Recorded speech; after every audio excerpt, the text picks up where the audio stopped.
यही तो सबसे बड़ा मोटिवेशन है इस एग्जाम को देने का। इस एग्जाम का सैलरी, यहाँ पे आपको सैलरी मिलता है 1,43,000 प्रति महीना और साथ ही साथ आपको काफ़ी सारे बेनिफिट्स भी मिलते हैं और प्लेस ऑफ पोस्टिंग आपकी इंडिया में कहीं भी हो सकती है, साथ ही साथ अब्रोड भी हो सकती है। तो आपके लिए एक बहुत बड़ा मौका कि आपको विदेश में भी जॉब मिल सकता है और यहाँ पे प्रोबेशन पीरियड 2 साल का रहेगा। नमस्कार दोस्तों, मैं हूं धार्मिक पटेल और आप देख रहे हैं IBPS गुरुजी। मैं बात कर रहा हूं IFSCA grade A 2023 recruitment notification के बारे में। इस वीडियो में हम इसी नोटिफिकेशन के रिगार्डिंग पूरी जानकारी लेंगे, सैलरी से लेके एप्लीकेशन फीस तक। हम आपको बताएंगे टेंटेटिव डेट्स कौन कौन से रहेंगे, टोटल वैकेंसी कितनी है, क्वालिफिकेशन क्या क्या रहेगा, एज लिमिट क्या क्या रहेगा, सिलेक्शन प्रोसीजर क्या है, एग्जाम पैटर्न क्या है और एग्जाम सेंटर कितने हैं। तो बने रहिएगा इस वीडियो के साथ, मैं आपको दूंगा पूरी जानकारी इसी नोटिफिकेशन के रिगार्डिंग। सबसे पहले टेंटेटिव डेट्स देख लेते हैं। तो टेंटेटिव डेट्स में आपको पता लग जाएगा, रजिस्ट्रेशन शुरू हुआ है 11 फरवरी से। लास्ट डेट यहाँ पे मेंशन है 3 मार्च 2023, बट हालांकि वो अब अपडेट हो गई है 15 मार्च 2023। मैं आपके लिए स्क्रीनशॉट भी लेकर आया हूँ। ये है ऑफिशियल अप्लाई करने का लिंक और ये लिंक आपको डिस्क्रिप्शन में मिल जाएगा। यहाँ पे आपको दिख रहा होगा closure of registration of application 15 March 2023, यानी आपका आवेदन करने का आखिरी तारीख है 15 मार्च 2023। तो उससे पहले जिन जिन को भी आवेदन करना है, आवेदन जरूर कर देना। फेज 1 का एग्जामिनेशन का टेंटेटिव डेट्स रहेगा मार्च अप्रैल 2023 में। मेंस एग्जाम फेज 2 का डेट्स रहेगा अप्रैल में 2023 में और इंटरव्यू के डेट बाद में बता दिए जाएंगे।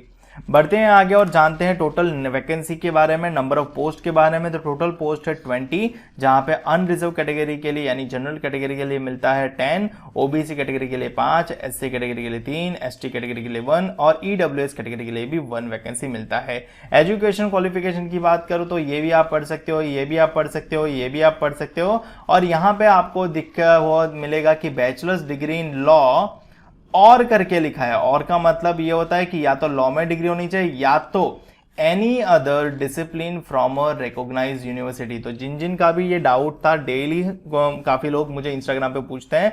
मेरा इंस्टाग्राम पेज है @IBPS_गुरुजी।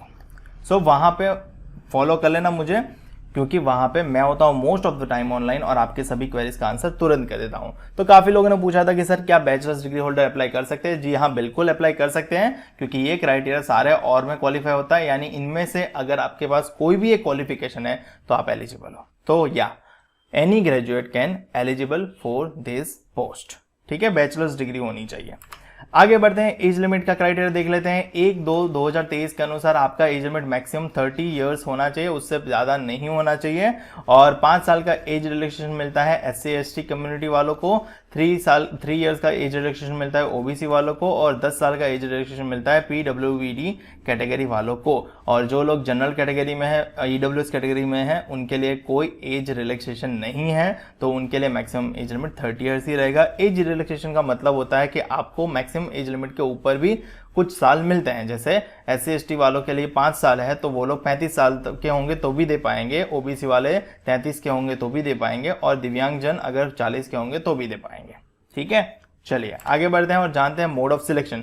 सिलेक्शन 3 फेज में हो रहा है। फेज 1 जिसको बोलेंगे प्रिलिमिनरी एग्जामिनेशन, फेज 2 बोलेंगे जिनको बोलेंगे मेंस एग्जामिनेशन और उसके बाद होगा फेज 3 जिसको बोलेंगे इंटरव्यू। फेज 1 क्लियर करोगे तभी फेज 2 दे पाओगे, फेज 2 क्लियर करोगे तभी फेज 3 दे पाओगे।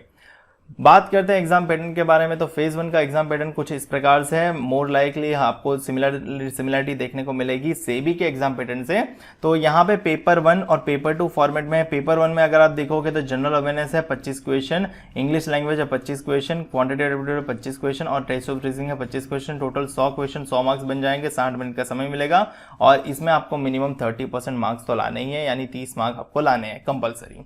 पेपर 2 में मल्टीपल चॉइस क्वेश्चन रहेंगे based on general knowledge, current events of national and international importance, economic and social development, sustainable development, poverty inclusion and demographics, commerce, accountancy, management, finance and costing, Indian economy, global economy, 5 year plan, central government initiative schemes in financial sector. 50 question कुल मिला के रहेंगे, 2 mark हर question के हो जाएंगे तो 100 question बन जाएंगे। 50 क्वेश्चन रहेंगे बट मार्क्स 100 बन जाएंगे। 60 मिनट का इसके लिए भी समय रहेगा और इसका सेक्शनल कट ऑफ रहेगा 40%, यानी 40% आपको मिनिमम लाने ही लाने हैं। यानी ये 100 में से आपको 30 लाने हैं मिनिमम, ये 100 में से आपको 40 लाने हैं मिनिमम, यानी आपको 70 मार्क्स तो लाने ही लाने हैं 2 में से। अब इसका मतलब ये नहीं कि आपका सिलेक्शन हो जाएगा। एग्रीगेट कट ऑफ 40% बोला है तो 200 में से 40% होता है 80, यानी आपको 80 मार्क्स को तो क्रॉस करना ही पड़ेगा। और उसके बाद भी अगर यदि उसके further more cut off decide करें, बट ऐसा नहीं करेंगे, ये 40 मार्क्स ही एग्रीगेट कट ऑफ है तो आपको उसके ऊपर का सिलेक्शन हो जाएगा। नेगेटिव मार्किंग है 1/4 नेगेटिव मार्किंग रहेगा और कट ऑफ मिनिमम ये पेपर 1 का 30%, पेपर 2 का 40% ऑलरेडी मेंशन है। ठीक है, चलिए फेज 2 का एग्जाम पैटर्न देखते हैं। फेज 2 में पेपर 1 पेपर 2 ही फॉर्मेट है। पेपर 1 डिस्क्रिप्टिव है, इंग्लिश लैंग्वेज, प्रेसी राइटिंग है 35 मार्क का, ऐसे राइटिंग है 30 मार्क का और कॉम्प्रिहेंशन है 35 मार्क का। टोटल कुल मिला के अगर आपके सवाल बन जाएंगे, मैक्सिमम मार्क बन जाएंगे तो 100, ड्यूरेशन आपको 60 मिनट मिलेगा और सेक्शनल कट ऑफ 30 रहेगा, यानी ये 100 में से आपको 30 तो लाने पड़ेंगे। से पेपर 2 में बात करें तो मल्टीपल चॉइस बेस्ड क्वेश्चन रहेंगे। सब्जेक्ट जैसा कि IFSC act, union budget, economy survey, banking, capital market, insurance, pension funds, bullet, gift city, gift, IFSC, global financial centre etcetera. इसके मिल के ये सारा आपको कंटेंट पढ़ना पड़ेगा। 50 क्वेश्चन पूछे जाएंगे, 2 मार्क रहेंगे हर एक क्वेश्चन की, तो टोटल आपके 100 मार्क्स बन जाएंगे। 60 मिनट का समय मिलेगा।